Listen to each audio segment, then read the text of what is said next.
मध्य भारत का घने जंगलों से भरा हुआ यह इलाका, इसके बारे में कवि भवानी प्रसाद मिश्र ने कहा था कि बन सको तो धसो इनमें, धस न पाती हवा जिनमें।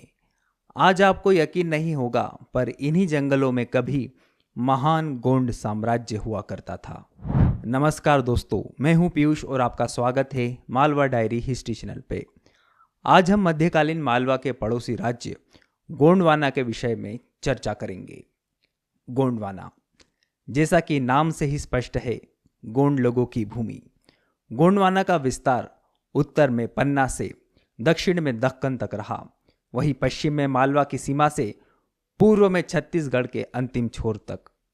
गोंडवाना राज्य के भीतर ही विंध्याचल और सतपुड़ा पर्वत श्रृंखलाओं के मध्य विशाल जीवनदायिनी मां नर्मदा नदी बहती है, जिसका उद्गम अमरकंटक की पहाड़ियों से होता है। प्राचीन समय में गोंड अपने को कोयतोर कहते आए हैं। यह लोग वर्तमान में मध्य प्रदेश, छत्तीसगढ़, महाराष्ट्र, तेलंगाना, आंध्र प्रदेश, उत्तर प्रदेश और उड़ीसा राज्य में फैले हुए हैं। उनके साथ यहाँ पर भील, कोरकू, कोल, बेगा आदि जनजाति के लोग भी निवास करते हैं। इस क्षेत्र में गोंड लोगों ने संगठित होकर अपने छोटे छोटे राज्य स्थापित किए थे, जिनका एक प्रमुख व्यक्ति नेतृत्व करता था। यही बाद में विस्तार लेकर गोंड राज्य बना, जिन पर कभी बुंदेलखंड, माणिकपुर और मालवा की तरफ से आक्रमण होते रहे। इन क्षेत्रों की सुरक्षाओं के लिए देवगढ़, चोरागढ़, खेड़ला जैसे मजबूत और सुंदर किले बनाए गए। जबलपुर में गढ़मंडला, देवगढ़, छिंदवाड़ा, बैतूल स्थित खेड़ला, सिरपुर और चंदा गोंड राज्य की प्रमुख राजधानियां रही है। यहीं पर गोंड राज्य लगभग 600 वर्षों तक रहा। सबसे पहले हम गढ़मंडला राज्य की बात करते हैं, जो कि पूर्वी मध्य प्रदेश में स्थित था। सतपुड़ा के उत्तरी छोर पर नर्मदा घाटी में जो विंध्य सतपुड़ा के मध्य का उपजाऊ इलाका है, यहीं पर मदन महल का चट्टान पर टिका यह सुंदर किला देखिए। गढ़ में कई गोंड राजाओं का योगदान रहा, विशेष रूप से रानी दुर्गावती का। यहाँ पर कभी कलचुरी वंश और कभी हैहया वंश का भी शासन रहा। गढ़ से पहले इस क्षेत्र की राजधानी यहीं से कुछ ही दूरी पर स्थित त्रिपुरी रही। कलचुरी राज्य में सेवारत गोदावरी क्षेत्र के वासी जदुरई को आप प्रथम प्रभावशाली गोंड व्यक्तित्व कह सकते हैं, जिन्होंने इतिहास में अपना नाम कमाया था। उत्तर भारत में आकर जदुराई ने गोंड सरदार नागदेव की बेटी रत्नावली से विवाह किया तथा अपने साथ एक चतुर और साहसी व्यक्ति सुरभि पाठक को भी जोड़ लिया, जो कि कलचुरी राज्य की सेवा में था। जदुराई के वंशजों के बारे में ज़्यादा जानकारी नहीं है, पर हम जानते हैं कि सन 1480 के आसपास सबसे प्रभावशाली गोंड शासक संग्राम शाह जी गद्दी पर बैठे थे। संग्राम शाह जी ने नर्मदा वैली के बहुत बड़े हिस्से पर अपना शासन कायम किया था। आज का सागर, दमोह का इलाका और भोपाल के आसपास का क्षेत्र इसमें सम्मिलित था। अपने राज्य की रक्षा के लिए उन्होंने चौरागढ़ जैसे मजबूत किले बनवाए।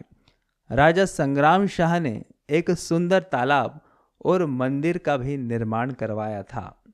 उनके बेटे हुए वीर दलपत शाह, जिनका विवाह वीर रानी दुर्गावती जी के साथ हुआ था, जो कि महोबा के राजा की बेटी थी।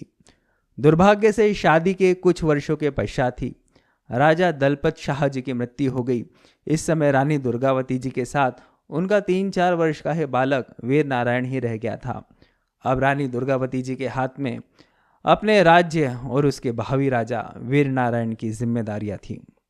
रानी दुर्गावती ने बड़ी बहादुरी से राज्य की रक्षा की और अपने सरदारों को विश्वास में लिया कि एक महिला भी शासन कर सकती है। उन्होंने वीरतापूर्वक मांडू के सुल्तान बाज बहादुर को बुरी तरह से परास्त कर दिया था। फिर अकबर के सूबेदार आसफ खान की नज़र रानी दुर्गावती के राज्य पर पड़ी। वह उसकी दौलत को लूटना चाहता था। रानी दुर्गावती की सुंदरता और गोंड राज्य के वैभव के किस्से भी उसने सुन रखे थे। उसका मुकाबला रानी दुर्गावती की सेना से सिंगोरगढ़ के पास हुआ। गोंड बड़ी वीरता से लड़े पर मुगलों के पास ज़्यादा उत्कृष्ट हथियार और साजो सामान थे और संख्या में भी मुगल ही ज़्यादा थे, तो रानी दुर्गावती को रण छोड़ना पड़ता है। फिर मुगलों से उनका अगला मुकाबला गढ़मंडला के पास होता है।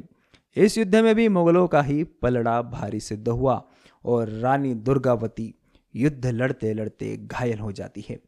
अब रानी ने मुगलों के हाथों लगने से बचने के लिए वीरों की परंपरा के अनुसार जौहर किया। आज भी उनकी समाधि रानी दुर्गावती के बलिदान की साक्षी है और उनके द्वारा बनाया गया रानी ताल उनकी वीरता के किस्सों का बखान कर लव धनी के साथ करता रहता है। अब चलते हैं चोरागढ़ और उत्तरी गोंडवाना राज्य की ओर। रानी दुर्गावती की मृत्यु के बाद उनके बालक वीर नारायण को उनके सलाहकार प्राकृतिक रूप से अधिक सुरक्षित चोरागढ़ किले में ले जाते हैं, जिसका निर्माण उन्हीं के दादाजी संग्राम शाह जी के समय हुआ था। पर यहाँ पर भी मुगल सरदार आसफ खान आ जाता है और उसकी शक्तियों के आगे चोरागढ़ का भी समर्पण हो जाता है। इज्जत बचाने के लिए कई महिलाएं अग्नि में समा जाती है, पर वीर नारायण जी की होने वाली पत्नी और राज परिवार की एक महिला मुगलों के हाथ लग जाती है। आसफ खान को बड़ी मात्रा में लूट मिलती है, करीब 1000 हाथी उसके हाथ लगते हैं। इसके बाद आसफ खान गढ़ के स्वतंत्र शासक की तरह व्यवहार करने लग जाता है, जिसके कारण उसे मुगल दरबार से भी फटकार पड़ती है। पर इस क्षेत्र पर मुगलों का प्रभाव जारी ही रहा और आसफ खान वीर नारायण जी के जो काका थे चंदर शाह, उनको गढ़मंडला का राजा बनवाकर मुगल छत्र छाया में ले आता है। इनके बाद मधुकर शाह ने अपने भाई को हटाकर राजगद्दी हासिल की। मधुकर शाह मुगल दरबार में हाजिरी देने वाले पहले गोंड शासक माने जाते हैं। मधुकर शाह जी की मृत्यु के बाद प्रेम नारायण राजा बने, जिनके समय ओरछा के राजा जुंझार सिंह जी ने उत्तरी गोंडवाना पर आक्रमण किया, जिसमें जुंझार सिंह हताहत हो गए। उनकी सेना को खदेड़ दिया गया। इसके बाद फिर से बुंदेलों का आक्रमण हुआ, पर बुंदेली सेना रहस्यमय रूप से नर्मदा नदी को पार करते समय बह गई और यह अभियान विफल हो गया। फिर राजा हृदय शाह के शासनकाल में गोंड राज्य में स्थायित्व और समृद्धि आई। उन्होंने लाखों फलों के पेड़ लगवाए, गंगा सागर जैसे तालाब बनवाए, रामनगर के महल को और सुदृढ़ बनाया। राजा हृदय शाह ने उस समय के हिंदुस्तानी राजघरानों से कूटनीति और राज्य व्यवस्था का काफी ज्ञान अर्जित किया। उनके कई महत्वपूर्ण योगदानों में से एक महत्वपूर्ण काम यह रहा कि उन्होंने गोंड राज्यवंश की वंशावली तैयार की, जिसके कारण उन्हें सदियों तक याद रखा जाएगा। इसके लिए उन्होंने जय गोविंद नाम के विद्वान की सहायता ली। जय गोविंद जी ने इस वंशावली को भारतीय परंपरा के अनुसार ही तैयार किया। इसमें कई मिथक और पौराणिक कहानियों का समावेश भी उन्होंने किया, जैसा कि भारत के अन्य राजा करते आए थे और आगे भी करते रहे। इस वंशावली की शुरुआत गणेश जी की वंदना से होती है। उसमें जदुराई जी को यादव राव कह के संबोधित किया गया है। राजा संग्राम शाह और रानी दुर्गावती जी की कीर्ति का बखान भी इसमें बखूबी रूप से किया गया है। यह वंशावली सन 1667 के आसपास तैयार की गई थी। हृदय शाह के बाद गोंडवाना का इतिहास मंडला के आसपास ही केंद्रित है और हृदय शाह के बाद राज्य में आपसी फूट पड़ गई और कुशल नेतृत्व का भी अभाव रहा। राजा नरहर शाह को मराठों ने पराजित किया। इसके बाद गढ़मंडला का जिक्र ब्रिटिश रिकॉर्ड में कुछ इस प्रकार मिलता है कि यहाँ के गोंड राजा के वंशज दमोह के पास किसी गांव में अब रहा करते हैं। पर यह तो गोंडवाना की कहानी का एक भाग था। अब बात करते हैं देवगढ़ और मध्य पूर्वी गोंडवाना राज्य की, जो कि आज के छिंदवाड़ा क्षेत्र के आसपास स्थित है। इनमें सबसे महत्वपूर्ण है देवगढ़ का किला, जो कि तीनों ओर से गहरी खाइयों से घिरा हुआ है। यहाँ के लेजेंडरी राजा जटवा बहुत मशहूर हुए, जिनके बारे में कई कहानियाँ प्रचलित है। माना जाता है कि 15वीं शताब्दी में ये हुए थे और उनके सर भी बचपन में कई राजाओं की तरह कोबरा ने अपना फन फैलाकर इन्हें धूप से बचाया था। फिर बड़े होकर इन्होंने गवली राजा रणसोर और घनसोर के दरबार में काम करना शुरू किया। फिर वह चमत्कारिक रूप से अपनी प्रतिभा से इस क्षेत्र के राजा बन गए। उनके शासन काल में देवगढ़ को स्थायित्व और विस्तार मिला। इनका राज्य सिवनी और छपरा तक फैल गया। ऐसा माना जाता है कि इस इलाके की दुर्गमता ने इसे मुगलों के आक्रमणों से बचा के रखा। पर अकबर के शासन काल में कुछ समय के लिए हमें यहाँ पर मुगल प्रभाव दृष्टिगोचर होता है। जटबा के बाद उनके बेटे और पोते ने राज किया। फिर आगे चलकर बख्त बुलंद जी का शासन आता है, जो कि अभूतपूर्व कीर्ति हासिल करते हैं। बख्त बुलंद को मुगल दरबार से पद मिला था। मुगल बादशाह औरंगजेब ने ही इन्हें बख्त बुलंद की पदवी दी थी। पर बख्त बुलंद ने मुगल टेरिटरी को भी लूट लिया था और साथ ही खेरड़ा को अपने राज्य में शामिल कर लिया था। औरंगजेब को जब यह बात पता चली तो उसने बख्त बुलंद जी की पदवी बदलकर निगुण बख्त कर दी। राजा बख्त बुलंद ने अपने पड़ोसी गढ़मंडला के गोंड राजा नरिंद शाह के शासन क्षेत्र में उठी बगावत को दबाने में भी उनकी सहायता की थी। राजा बख्त बुलंद के शासन काल में ही नागपुर धीरे धीरे उभर कर सामने आने लगा, जो कि आगे चलकर सेंट्रल इंडिया प्रोविंस राज्य की राजधानी भी बना। इन्हीं के शासन काल में वेनगंगा और कान नदी के बीच के क्षेत्र के जंगल को काटकर कृषि योग्य भूमि बनाया गया। राजा बख्त बुलंद की मृत्यु के बाद उनके बेटे चांद सुल्तान राजा बने। इन्होंने बहुत अच्छे से शासन किया। उनके शासन काल में नागपुर के चारों ओर दीवारें खड़ी की गई और कुछ इमारतें भी बनवाई गई। पर इनके समय ही राज परिवार में आपसी रंजिशें भी बढ़ गई थी, जिसे सुलझाने के लिए इन्होंने मराठों से मदद ली। इसके बाद में धीरे धीरे मराठा भोसले वंश का शासन यहाँ पर स्थापित हो गया और बाद में दोनों मराठा और गोंड ब्रिटिशर से हार गए और उनके पेंशन भोगी बनकर नागपुर में अपना जीवन बसर करने लगे। अब बात करते हैं पश्चिम गोंडवाना राज्य यानी खेड़ला की, जो कि आज के बैतूल के आसपास का क्षेत्र है, जहाँ पर आज भी प्राचीन किले के भग्नावशेष मौजूद है। खेड़ला का किला देवगढ़ के किले के मुकाबले इतना सुरक्षित नहीं है। यह उत्तर से दक्षिण जाने वाले राजमार्ग के निकट ही है। दक्कन और मांडू के शासकों ने इसे अपने अधिकार क्षेत्र में लेने की हमेशा इच्छा जाहिर की है। राजा जतिपाल ने इस किले को सबसे ज़्यादा संवारा और मजबूत बनाया।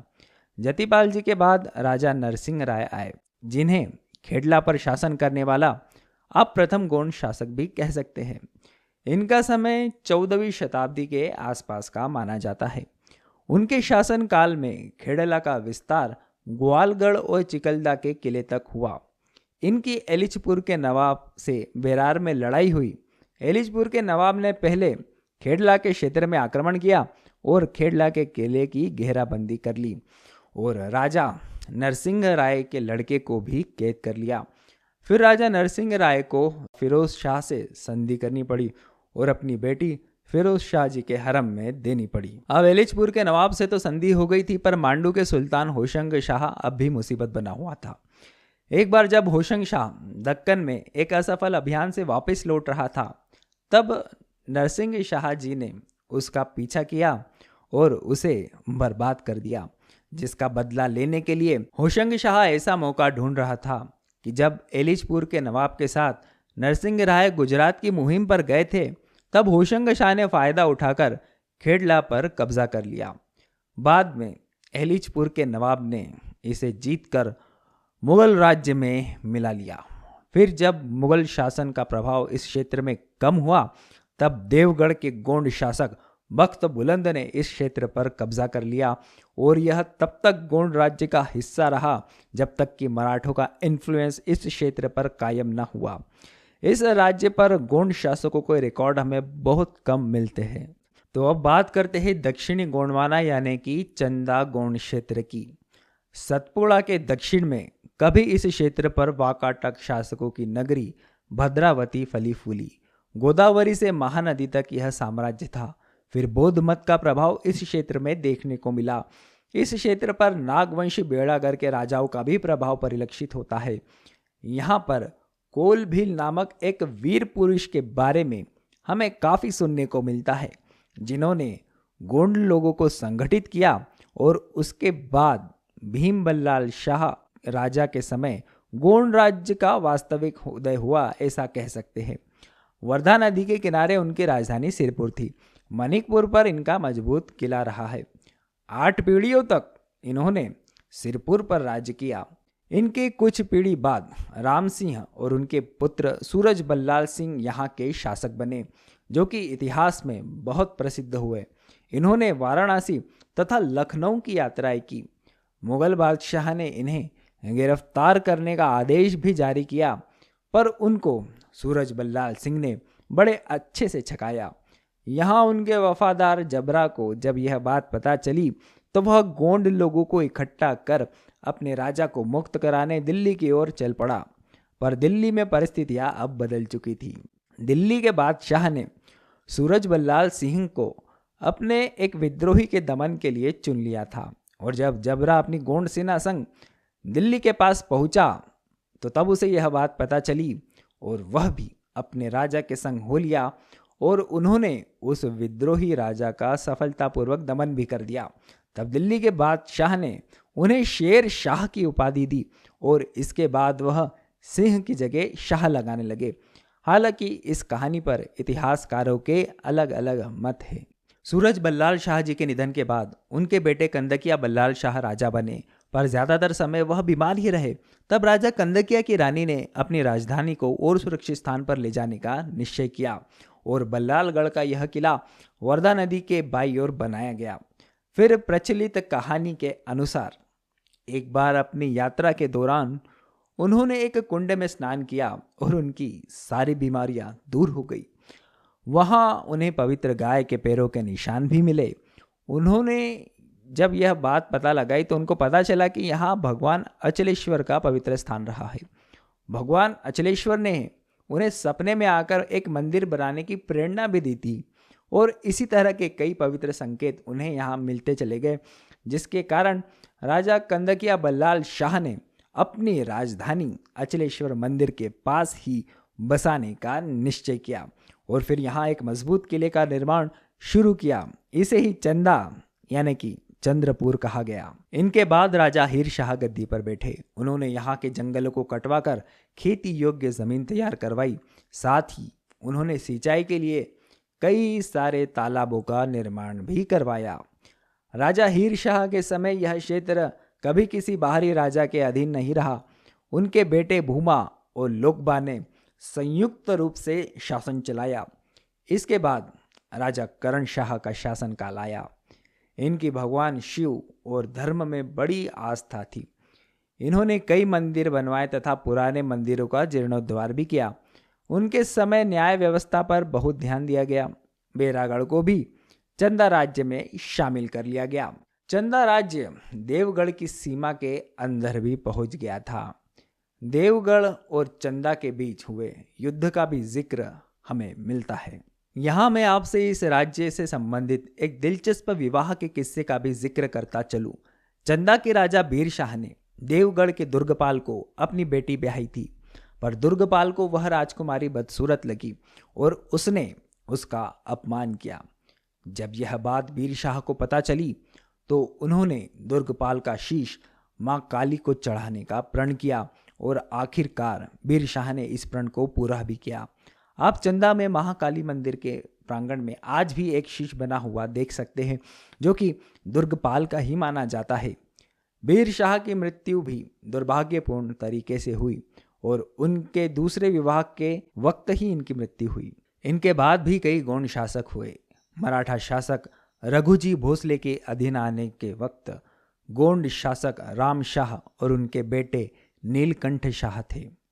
तो दोस्तों, यह थी गोंडवाना राज्य की कहानी, मराठा और ब्रिटिश राज्य में अधीन आने से पहले।